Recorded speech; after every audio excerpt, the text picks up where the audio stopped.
রুটি দিয়ে, পরোটা দিয়ে, যা দিয়ে খাবেন তা দিয়েই অসাধারণ লাগে গিলা মেটে।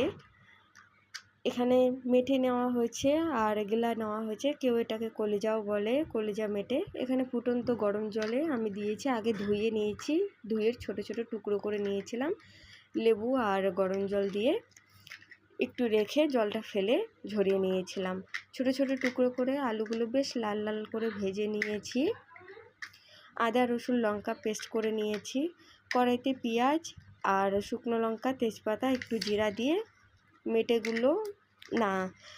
গিলাগুলো লাল লাল করে ভেজে নিয়ে তার একটু পরে মেটেগুলো দিয়েছি।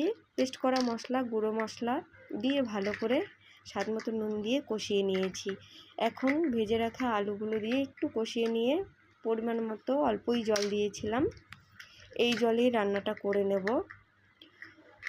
এখানে গরম মশলা, মিট মশলা, কস্তুরি মেথি আর কুচনো আদা টুকরো দিয়েছি। এভাবে দিলে অসাধারণ লাগে খেতে।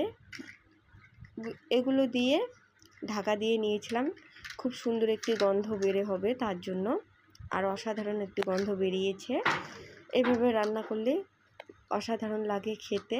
রুটি, ভাত, পরোটা যা দিয়ে খাবেন। সকলেই ভালো থেকো।